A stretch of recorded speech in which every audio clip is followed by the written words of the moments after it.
So this little flappy doohickey thing means I have leveled all of my classes to level 100, and I learned quite a bit. And I'm going to share with you everything that I learned so you can have a better journey than I did, because I tried out a lot of things to make everyone else's life easier. One thing to note that I did not say earlier is everything is run under the same conditions. So I had an FC buff, I did not have food on, and basically if I needed the earring was on. So keep that in mind when you look at some of these data points. So here's my graph, and basically what it's showing here is the higher this number is, so this is like Frontlines for example, the better the activity is. So I tracked how long it took me to complete everything, how many times I did said activity, and then I averaged it out to an XP per hour basically. And the reason I did XP per hour compared to XP per minute or anything is just because it'll give you a broader specter and a more rounded line curve of numbers. So that's why I did it that way. I have percentages and everything, and I'll go through all of that, but that'll be at the end. I just am going to tell you right now and show a bunch of graphs, and basically what it says, all you need to know is the higher the number, the better the activity it is. So in terms of roulettes or roulettes, you know, everyone's favorite grass type Pokemon, Frontlines is the best. Then it goes into trials, leveling, Alliance Raid, MSQ, High Level Dungeon, and the normal raids. This shouldn't really shock anybody. So basically anything that's A raid, leveling, trials, or frontline, you should do those every single day. One thing to note, this does not account for queue time, but everyone should know that like Alliance Raid and Frontline will have better queue times. So just wanted to throw that out there. Next, I have every single activity that I did. And the roulettes again now are just pink so that you can see them all, but this is everything. So Eureka Orthos, this was not very good. CC PvP or Crystalline Conflict PvP also wasn't good. This is a 50% win rate, by the way, just assuming you're going to win one game and lose one game. This was Zador, which didn't appear to be very good. I was a little bit surprised at this. Then this is your Shadowbringer's Tribe quest. I do understand that you only get one a day, or 3 a day, I should say. But this is an averaged out of XP per hour. So this isn't not necessarily going to be a bad source of XP, but you're only going to get it so much per day. So you're not going to be able to grind this out. This is just showing how good generally it was. Now this is Frontline PvP. It is better than Crystalline Conflict on average. Then we go into our roulettes with normal raid and high level. And then this is where Fates come in. So Fates is actually pretty on par with a lot of things. It's on the lower end. And I want to say I was doing Fates extremely fast with this average. So keep that in mind. Then we go on to the level 91 dungeon of dungeon spamming. Then we go into the 93 dungeon, which these are basically the same. Then this goes into Thalea, the Endwalker last Alliance raid. I needed the minion, so I was like, let's see how good it is. Then we go into the 89 dungeon, the last dungeon in Endwalker, which is surprising that it does better than 91 and 93. But this could be solely due to the earring accessory that I had on, which gives an extra 30% XP. So this is probably why this is up there. But keep that in mind. These runs are going faster than these runs, and I'll show all that at the end. But just going through everything. This is the 95 dungeon, the 99 dungeon. Then this is the second Alliance raid of Endwalker. Then MSQR or Roulette. This is now a Glea spam, which is pretty good. Everyone's saying this is the best. And then this was my 91 dungeon where we went in with 3 DPS and 1 healer. I was only able to do the 91 dungeon, but I'm sure if you did it with the 93, 95, dungeon and even the 97 dungeon that you would find a number somewhere around this 25 million XP per hour. Also, you wouldn't have to wait for queue times because you'd be in your 4-stack. Then this is my 97 dungeon. Then we found a PF where we did about 10 runs of a Glea with 1 tank and no healer, which we were doing about 17, 16 minute runs. So our average is very good here for XP per hour. One thing to note, however, is that the worst Glea run that I had was also with 1 tank and no healer. which was a 26-minute run. So on average, our runs were about 20 minutes. And this no healer set with only DPS, it was about 16 minutes with the exception of that one. So if you find a PF with a Glea in it, where it's like, hey, we only need one healer, it's probably going to be better than everything else. Then these are the rest of our roulettes. And then the last thing that is not a roulette that is extremely good, once again limited, is your Endwalker Tribe quest. This is going to give you about 3.5 million XP a day. So in terms of time investment, this is basically the best thing that you can do every single day besides roulettes. Then this is going to just show everything without the roulettes. I already went over everything. I'll leave it on the screen and you can pause so you can see everything. But basically, dungeon spamming. Fates is not on this graph, but Fates would be about right here. I didn't fix that. I apologize. But Fates would be at about 18.9 million XP per hour. So it's going to be about on par with your dungeons. And then, of course, Glea is what everyone is saying is the best. And then this is just the dungeons. And then I keep Glea here as, of reference so you can see what dungeons you want to do. It's all pretty linear, not anything too outliery here. And now, these are some things I realized with roulettes, which is interesting. I'll show my data here. So this is the daily trials roulette. And what I noticed is that Endwalker gives a disproportional amount of XP compared to all the other trials. I did about 45 of these, and about 20 of them were Endwalker trials, and then everything else was about all the other expansions almost evenly distributed. And I wanted to say there was an even distribution of like XP per minute, but that's not the case. The Endwalker trials give a disproportionately amount of XP compared to everything else. And I'll show that in my numbers. But if the moral of this story is going to be, if you get a trials roulette, you want something like a Golbez or a Rubicante, as it's going to give more XP than everything else. So just keep that in mind. Pray for some of your post Endwalker story content trials. They do give a lot of XP. Then on my MSQR, I was just kind of curious on which one was better. None of them are even like so much better than the rest. I actually had 9 of each of these. I had 9 Castrums, 9 of the Ultima Trial, and 9 of the Praetorium. And since this is the average out per time, you can see that none of them really give any much more XP than the others. So any of them are pretty fine. And since I had 999 as my distribution of activities, it's kind of like spot on. But Praetorium is still the best. However, it is also the longest. These were averaging about 16 minutes, and this is averaging about 28 minutes.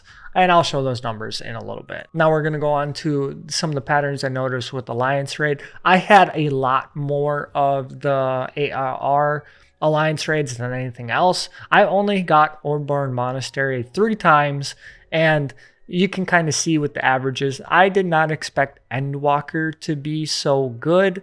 And I'll go over those percentages when I show the rest of my numbers. But basically, the moral of this story is you want an ARR, an Endwalker, or a Heaven's Ward Alliance Raid when you're doing your Alliance Raid roulette. And that's basically all of those numbers. So, basically, I don't know if that helps you out a lot, but you learn some things about like what you're praying for and what you want. So definitely go with that. And now on to the part that everyone is going to definitely not want to see, but I'm going to show it now here. This is all of my roulettes. This is all of them. This is the amount of time it took them to do all of them. And it's quite a lot.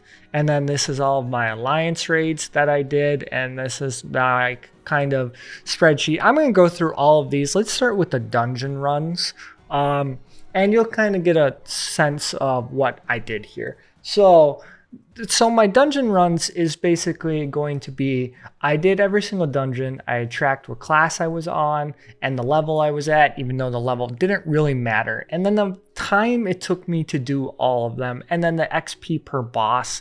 And then here's the sum of all of my XPs. So some dungeons I did run more than others. I did just run 3 of the level 89 dungeon. And one thing to note, and I should have said this earlier, is everything is run under the same conditions. So if the earring could have been on, I was wearing the earring for the XP buff. I had an FC XP buff going at all times, and I did not have any food. And all of these activities were match made, saying I didn't run it in a pre-stack of any sort, with the exception of my level 91 dungeon with no healer.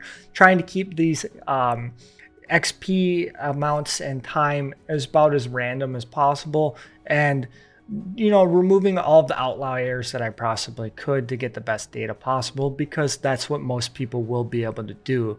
It's the most replicatable because everyone can just go in and, match make the level 91 dungeon. One thing to note is if there's XP variations and you notice that, it is probably because of well rested, which I can't really take account for. So if some of the sums are higher, it's probably because of well rested XP. But as you can see here, my 89 dungeons, they were going quite fast with about 15-minute runs. And then we go on to our 91 dungeons, and I have all the averages out here. And through the about 15 that I ran, it took me about 19 minutes per run. And then on the level 93 dungeon, you could see it was 21 minutes. For the 95 dungeon, it was about 23 minutes. I did have a couple cursed runs in here, as you can see, with a 34-minute run. Some people just have some trouble with the final boss. My fastest being 18 minutes, but averaging about 23 minutes. And please note, this is just for keepsake. This isn't a large amount of data, so these numbers could change. This average and averages on the graph that you showed before, you can probably have a downwards experience, but I just want that to be known. The 97 dungeon, I ran a lot of, almost 40 runs, and I averaged about 20 minutes a run. And then the 99 dungeon, I ran the least of, and I ran about 4 of them. And I was about 25 minutes a run. And my no healer run was about 15 minutes. And this is going to be the XP I got on average per run. And this will be basically the amount of XP you'll get in optimal circumstances with an FC buff with no well-rested bonus. So you could certainly get more XP here if you pop a squadron manual, or in the earrings. In this case, I did have the earrings on, or eat food. It's not going to be much better, but this is about the lowest amount of XP you'll get per run. And then this is averaged out into per hour, so that you saw that earlier. This is going to be about the number that you got. It's kind of interesting that the 89 dungeon is better than basically all of the other dungeons until you get to 97. This number probably should have been higher because I did have some cursed runs and I did include them in my averages. But I think also the earring, which is an extra 30%, which will only apply to this dungeon, helps it out a lot. So I just want that to be noted. Also, I did ignore first time bonus. My thoughts on first time bonus is if you get it, good for you. You just have to run less. I did not include it in my numbers. It did happen roughly 7% of the time for any of those who are wanting to know that. I'm going to go into the Alliance raid yet next, and I ran about 40 of them, and most of it was Alglea. And as you can see here, my no tank runs, which was averaging about 16 minutes a run. This was my one tank no healer run, which was actually 22 minutes or 23 minutes. This is my longest run here. And then we did one with one healer, and it was about 18 minutes. So anything in PF, on averages, I'm doing about 22 minutes of just matchmaking. I sort of lied when I said all of these were in controlled circumstances of I didn't join anybody. Well, I technically joined someone for these, but I found it in PF. So if you want to do that, make your own PF. And then I just ran 2 of these because I wanted the minion because I didn't have it. And I got it after 2. But I averaged about 24 minutes and did get about 24 million or 25 million. So almost on pace with Alglea. I do want to note that these runs felt very good. They didn't feel bad at all. I don't think there's a lot of time to be saved there. So I actually do think this is a good representation. So if you want to run this dungeon, say you don't have a minion or you want some glamour, I don't think it's that much worse than Aglaia to run. Thalea, on the other hand, I did need the minion. It would take me about 5 times to get it. I did have a long run. Also, I didn't count. Some people were watching cutscenes that'll add to your time. I didn't count those. I did keep the numbers in there. But like this did feel like about 32 minutes, 33 minutes is a good run. So it is a little bit of a longer one. It's not so bad. Also, it's not so far off of dungeon spam. If you wanted stuff from here, such as the gear or the minion, I don't think it's worse, like so much worse. It's definitely a time efficient source of leveling. So Thalea is one thing. I did get my minion, so I did stop doing data after that, as I was just trying to be as efficient as possible with Aglaia. And then I want to go on to, this is going to make no sense to anybody, but I'll still try to talk to it. This is all my fates data. I averaged it out. It's on this graph here. It's all here. So this is basically going to be about 18 million. I made a video on this earlier. So it puts it about on par with dungeons. If you count the bonuses that you can get from the maidens, which I didn't track, this number is probably skewed higher. But however, I bet Fates is a little bit slower to do now than when I did this. So it's on par. It's not bad. It's not awful by any means. So you can definitely enjoy Fates. So back to this leveling prio. This is my Zador numbers. I don't expect this to change too much. I did 2 instances of Zador and I did about 22 Fates in about an hour, and I averaged it out somewhere down here. You saw the numbers. I don't know. It's right here. About 9.5 million XP per hour.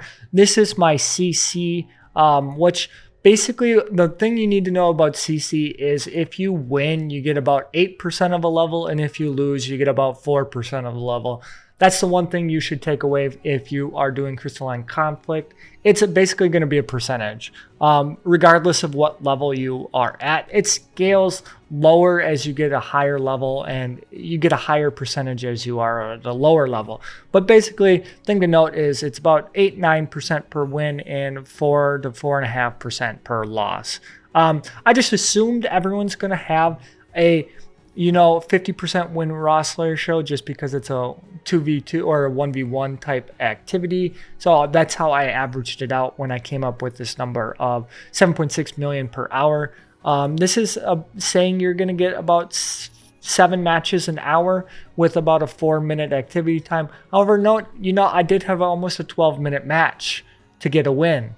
I was level 100 at the time, but please note games can go longer. They can go really short, so if you're willing to, throw matches for the sake of XP, it's not awful, or you can just steamroll.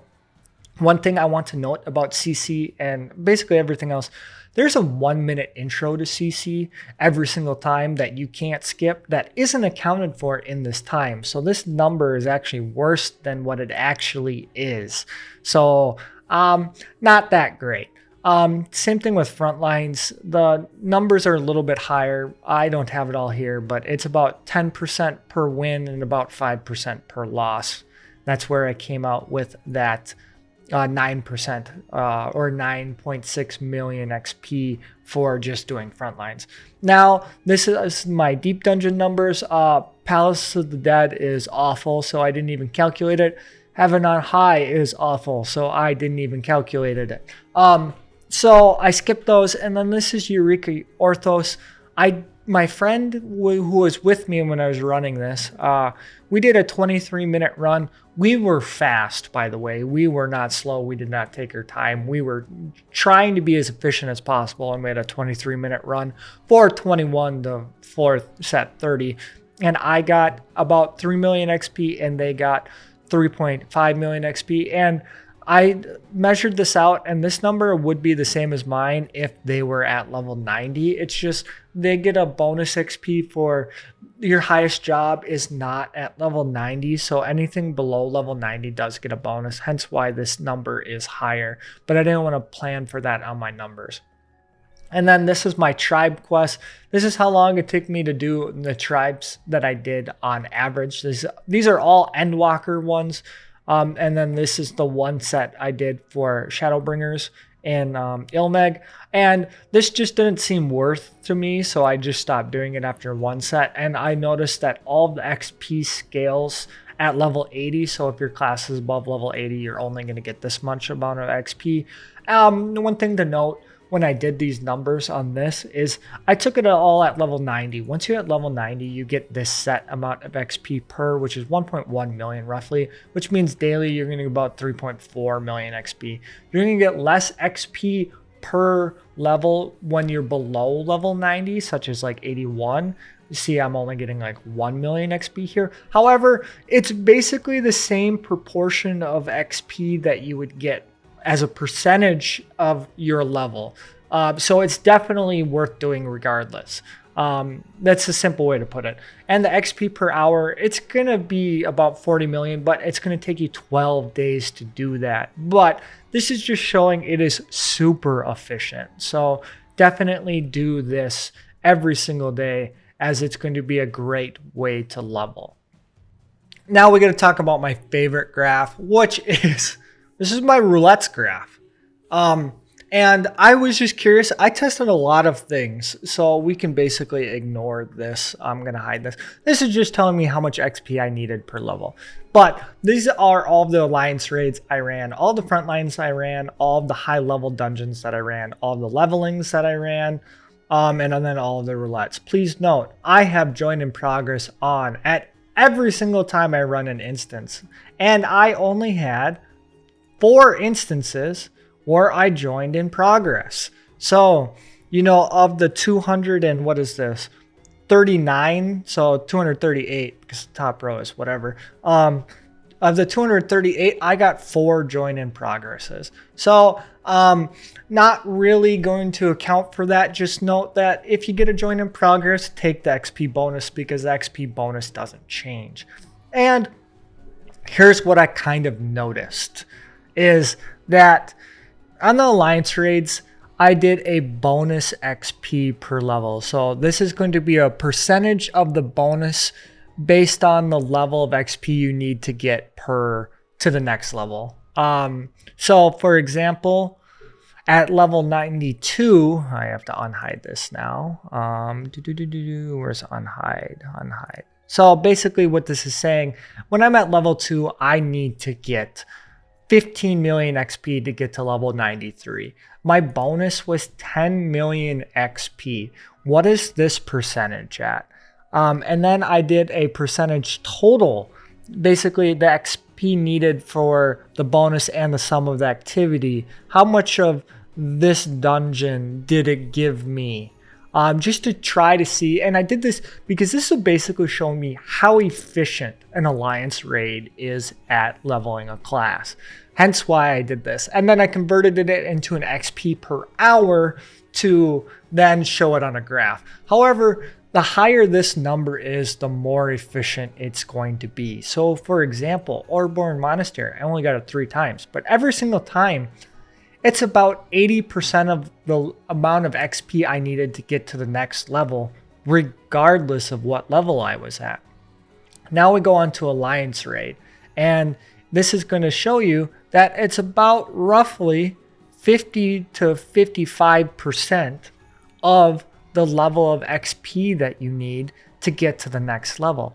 You want to note though, World of Darkness is going to give you a higher efficiency rating than Circus Tower, which almost always gives 50%, regardless of what level you are.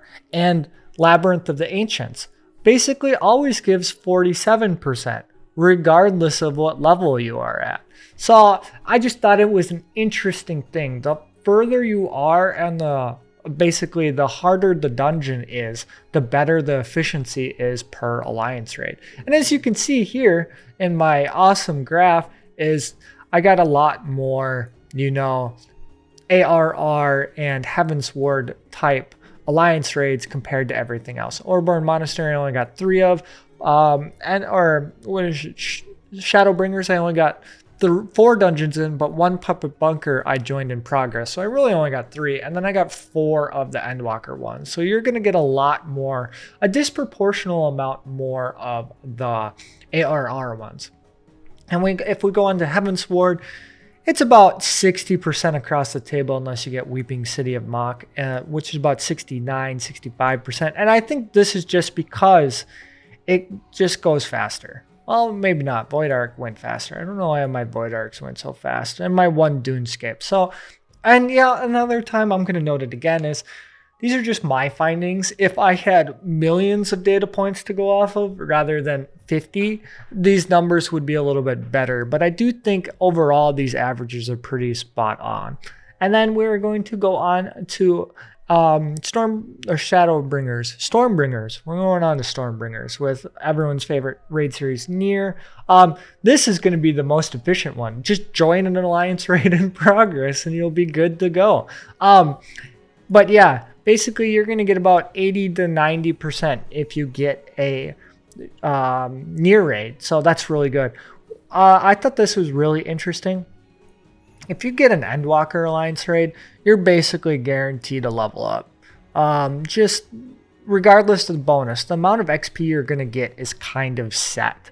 So 100 to 120% of a level to do a 30-minute run just kind of shows how efficient that is. So basically you want to pray for what would it be? An Endwalker Alliance raid. And the one thing I'll say here is this isn't, so in terms, there's 2 things you need to know in efficiency. It's like, technically, this is going to be more time efficient, but you're not really losing too much efficiency here overall compared to all alliance raids.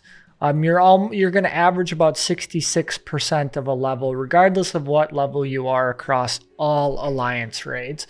You're not really going to miss out on too much. And I have it all split out here of the average XP you can expect per expansion. And then this is going to be XP per hour. So it's not like you're missing out too much if you just do it every single day. It's going to average out in the end. But if you really want the biggest bang for your buck, you really want an Endwalker Alliance raid. On the Frontlines, my average time per match is 13 minutes. The average amount of XP I got was 11 million, which puts me at an average of about 64% of a level, regardless of what you're doing. So 64% of a level for 13 minutes of activity is very good. Please note though, I'm goated at Frontlines because in my 46 minutes matches, I had 22 wins, which puts me at a 47% win rate, which is the number I used for this. Your win rate's probably going to be closer to 34%, 33%, just because of the nature of Frontlines. 3 teams, 1 team has to win. You're going to be on a random team. I don't know why I had such a good win percentage.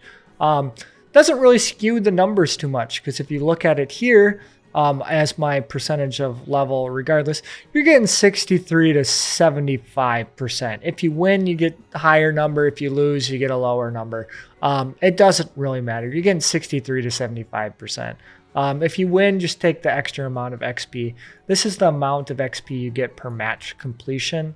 And the bonuses, regardless of what level you are basically set. So if you happen to join in a match and only are in the match for 3 minutes, you still get the same amount of bonus XP. So hope to join in progress. Ask your friends to leave. Now we're going to go into high-level dungeons. I'm going to go over this real quick. I didn't really see any patterns here. Basically, you're getting about 5 million XP a run. Every run's taking you about 16 minutes. You're getting about 24% of a level every time you do a high-level dungeon. Didn't see really too many outliers here, with the exception, is this the right one? Oh, that's a leveling one. Yeah, so 22 to 20, what is our highest one? 27% and 18% is our lowest. So yeah, you're getting about 20% of a level. Now we're going to go on to leveling, and I noticed something of, it's going to basically average out to about 50%. So for anyone who says you need to do limited leveling, You don't have to. You're going to get about 50 to 60% every time you do leveling roulette. It's just basically if you don't want to bother doing your low level skills at all. Which, some people don't. But basically it doesn't matter. Every single leveling roulette, it does give a proportional amount of XP per time that it takes to do it. So Copperbill Mines gave me 50% of the amount of XP that I needed to do in 9 minutes. And if we compare that to the Anti-Sculpt, which gave me 57% in twice the amount of time, yes, I'm getting basically, I do get more XP here, but that's also because this is a level 90 compared to 98. But the percentage is the same. So basically what I'm getting at here is leveling roulette is designed to give you a percentage of a level regardless of what dungeon you get. If you get a higher level dungeon, such as, Anti-Scope, the bonus XP is going to be lower because your sum XP is going to be the same percentage as if you get a limited leveling one. That's a pattern I've noticed. I didn't do the math on it all, but I can definitely see that pattern while I was doing all of this math. I did get Tower of Zot a lot, and maybe that's a good example. Tower of Zot, it's going to give me about 7 million XP at level 90, which is going to be about 59% over the course of 19 minutes. Copperbill Mine, the bonus is higher. It gave me 6.5. It gave me 50% in 9 minutes. In terms of total quantitative sum amount of XP, yes, Tower of Zot does beat me out of Copperbill Mines of giving me 52 to 59% of a level at level 90. However, Copperbill Mines gave me all of that amount of XP in 9 minutes compared to 20 minutes. So in terms of time efficiency, Copperbill Mine wins. In terms of amount of XP I get, Tower of Zot wins. So it basically what you value more, the amount of XP you're going to get or the percentage, because in terms of time efficiency, lower level dungeons are probably better. But, I don't know if people actually care about that. I didn't do the math on that. I don't really want to do the math on that because that's going to be a lot. But the sum of it is basically everything is going to be the same time efficient, it's going to give you the same amount of XP per the amount of time that you are going to get. I'm going to try this one more time. Basically, you're going to get the same amount of XP as a percentage of time that you have put into that activity. So it comes down to, do I want more XP by doing a longer activity, or do I want to be more time efficient and basically get more XP per hour? That's the way to look at it. The generalization of that is, the longer the activity is, I'm going to get more XP, but it's not going to be more efficient in the amount of time I have to spend. That is the ultimate sum of everything that I've come up with. Going on to MSQR, I did have a couple join in progress. Generally, this is exactly where the time thing that I just said comes in. XP per hour by percentage. Castrum gives me 40%. Praetorium gives me 64%. And then the trial with Ultima gives me 30%. However, when you average it out per time, it does about average out to the amount of XP that you would think of, about 45% of a level. I had 9, 8, and 9 of each of these. But when you break it down in time, yes, Praetorium does give me more XP than Castrum. It should. It's longer. However, when you break it down in a percentage of time per hour, they do give you roughly the same amount of XP. So that's like the summation of everything that I just said. Yes, you get more XP here. Is it more time efficient? Not at all. So that's kind of the things that I found with Praetorium and MSQR. It's one thing to note though, is like, regardless of which one you're getting, you're not really losing out of the time efficiency. So, and you'll probably have an even distribution of them. That seemed to be the case. Normal raids, I'm not going to cover too much on these. Basically, the higher level ones give more XP, but how much more XP? It doesn't matter because you're not getting more than 10%. So if you need 10% of a level, and that's generally why I ran normal roulette. It's a quick, easy thing, generally 2 minutes. My average was 5 minutes, essentially 5.5 minutes. You get queued into it fast. I think my average should be lower because my Fate Breaker, which we wiped twice on, Mr. Thancred ruined my day, made this average longer. So this is probably lower. But if you're close to a level, say you're 92 and you need to hit 93, run a normal roulette or do some fates. That's essentially why my normal roulette existed. And trials, this is the last roulette. And this is the thing that I noticed about, hey, some of these are exponentially better than others. And that was my ones that I've highlighted here. So like Final Days, Golbez. Actually, Heidelin wasn't as good as I thought it would be. Barbacoa. I'm keeping that. Zeromus. Rubicante, Zeromus again, Zeromus. Basically anything that is a post-MSQ story roulette gave a disproportional amount of XP more. And when I averaged out, you're going to get about 25% of a level every single time you do trials roulette. However, when you do Endwalker ones, you're getting about 40%. And when you run anything else, you're getting about 15%, which is a very weird thing. And this number is actually probably skewed higher because I did have Heidelin in there and my Zodiarcs, which as you can see, aren't really that efficient. So if I remove those, I'm not going to because I don't care enough to remove them. This number is actually going to skew higher. And if you happen to get Golbez, it might be more time efficient than a frontline raid just because how much more XP that it gives per hour. So the moral of trials is hope for a post Endwalker story trial. If you have a friend that is doing the story and they need to do it, try to queue into it. But yeah, that's basically all of my findings.